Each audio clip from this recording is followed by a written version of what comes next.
नमस्कार, स्वागत है आपका विंध्य भारत में। मैं आपके साथ साक्षी गुप्ता। लोकसभा चुनाव की तैयारी को लेकर सेमरिया विधानसभा क्षेत्र के कांग्रेस विधायक अभय मिश्रा ने सिरमौर विधानसभा और त्योंथर विधानसभा में कांग्रेस पदाधिकारियों एवं कार्यकर्ताओं के बीच पहुंचकर जोश भरने का काम किया। अभी तक प्रत्याशी की घोषणा भी नहीं हुई, लेकिन सेमरिया विधायक के द्वारा सिरमौर जवा कार्यालय का उद्घाटन करना और कार्यकर्ताओं के साथ बैठक करना अंदाजा लगाया जा सकता है कि कांग्रेस पार्टी इस बार रीवा लोकसभा चुनाव में सेमरिया विधायक अभय मिश्रा या उनकी पत्नी श्रीमती नीलम मिश्रा को चुनाव मैदान में उतार रही है, जहां पर उन्होंने कल सिरमौर, डभौरा, जवा एवं त्योथर विधानसभा में दौरा कर कार्यकर्ताओं की बैठक लेकर जीत का मंत्र दिया गया है। विधायक अभय मिश्रा ने कहा कि चुनाव अब आम चुनाव नहीं रहा, यह एक विधा हो चुका है, जिसे जीतने के लिए सामने वाले की चाल को पहले से ही समझना पड़ेगा। उन्होंने कहा कि भाजपा गारंटी की सरकार है, लेकिन अब उसकी वैलिडिटी एक्सपायर होने के कगार पर है।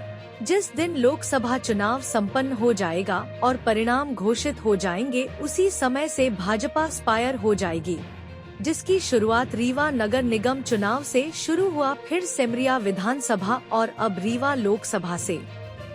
आमजन कांग्रेस का सांसद बनाकर भारी मतों से विजय बनाकर भाजपा की गारंटी को खत्म करने का काम करेगी। उन्होंने केंद्र के भाजपा सरकार के तानाशाही, हिटलरशाही को आड़े हाथों लेते हुए कहा कि केंद्र सरकार के इशारे में विपक्ष के नेताओं और मुख्यमंत्रियों पर ईडी का प्रयोग कर परेशान करते हुए जेल भेजा जा रहा है, जिनके तानाशाही को जनता बर्दाश्त नहीं करेगी।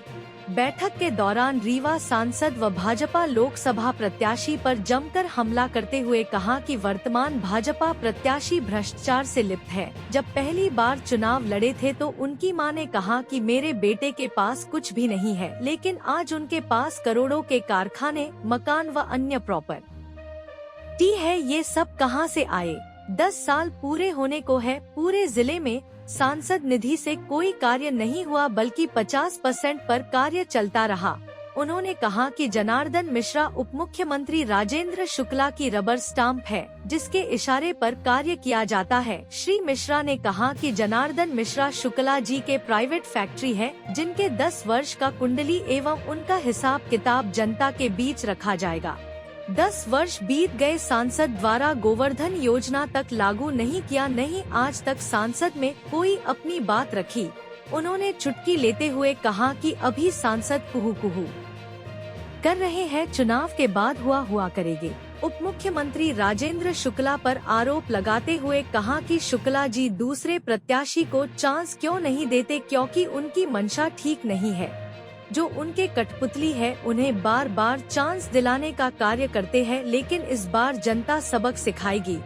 बैठक के दौरान वरिष्ठ कांग्रेस नेता अशोक मिश्रा, त्योंथर विधानसभा क्षेत्र के पूर्व कांग्रेस प्रत्याशी रमाशंकर सिंह, जिला कार्यकारी अध्यक्ष गिरीश सिंह, प्रदेश महामंत्री चक्रधर सिंह, बिंद्रा प्रसाद तिवारी, कांग्रेस जिला उपाध्यक्ष रामायण सिंह, शीलध्वज सिंह त्योंथर ब्लॉक यक्ष, देवेंद्र सिंह, विजय कश्यप कार्यवाहक अध्यक्ष, लालमणि आदिवासी, विजय कुमार भूर्तिया, सुनील आदिवासी, एडवोकेट कमलापति, बलवीर सिंह, शिवम कोल सहित कई लोगों ने अपनी अपनी बातें रखी, जहां पर मुख्य रूप से राजेश तिवारी, शेषमणि मिश्रा, लालजी कोल, विनोद सिंह अन्नू, धानेन्द्र कुमार पांडे, नत्थू सहित सभी पीसीसी सदस्य, जिला कांग्रेस के पदाधिकारी, ब्लॉक युवक Congress, Seva Dal, Mahila Congress, Mandalam, sector, BLA, block Congress के पदाधिकारियों एवं कांग्रेस कार्यकर्ता मौजूद रहे। हमारे संवाददाता कमलेश शुक्ला के साथ दिनेश द्विवेदी। गरीब आदमी तो बेचारा अपनी मजदूरी कर रहा है और अपने पेट पाल रहा है, और उसका वोट ये एक तरह से उसी के पैसे से खरीद, जनता के पैसे से चुनाव के समय 1-1 हजार की 5 तरह की योजना होगा, 5-5 हजार एक प्रत्याशी एक वोटर को दे देंगे। एक घर में 5 वोटर 25 हजार। वो बेचारा गरीब सोचता है कैसी कैसी, वो पढ़ा लिखा तो है नहीं, शिक्षित इतना तो है नहीं, उसको लगता है कि चलो हम कुछ खाती रखना। हम कुछ कर लें, इस तरह से उसका वोट ये कबाड़ लें।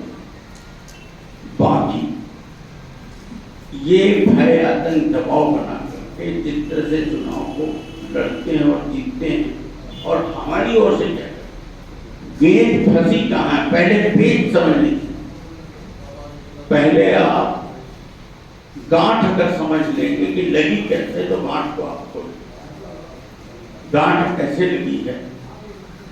हम अपने स्तर पर बात कर रहे हैं, अपने जिला, अपने विधानसभा स्तर पर जब चुनाव होता है, हम 20 साल से सत्ता से लोग, हमारे बीच में पार्टी के कार्यकर्ता, पार्टी के जो बड़े नेता हैं, ये सब रीवा में देखिए ना, कृषि है इनकम की, ना कृषि से पैसा आ रहा, ना फैक्ट्री आ रही है, ना फैक्ट्री है, ना कोई नौकरी है, ना संविदा है, किसी को कोई रोजगार नहीं। केवल और केवल एक कल्चर रीवा में पैदा हो गया कि सरकारी धन को लूटो। कोई योजना आएगा, रीवा का 5000 आदमी कुर्ता पहनकर सवेरे 8 बजे से जेबा में जी लेके से मौसरा होता था, सब उसको मकान भोजन उसको चाहिए, ये योजना उसको चाहिए, ये योजना उसको चाहिए, और इसी लालच कपड़ा तो पहने कांग्रेस का, पर वो धीरे से जा रहा है भैया जी के पास, तो फलाने जी के पास, और वहां से वो गठजोड़ किया। कोई आदमी है, कांग्रेस का नेता है, पदाधिकारी है, उसका लड़का है, दामाद है, डेपुटेशन में है, ऐसे पद में है कि दोनों हाथ से मलाई खा रहा है, बेचे दे रहा है, गल्ला बेचे दे रहा है, या अच्छा कमाई कर रहा है। राजेंद्र शुक्ला उसके खिलाफ क्यों नहीं बोल रहे? अगर वो असली कांग्रेसी तो तुरंत बाहर करना चाहिए, इसलिए नहीं बोल रहे कि उनको मालूम है कि कपड़ा उधर पहने, काम अपना करे।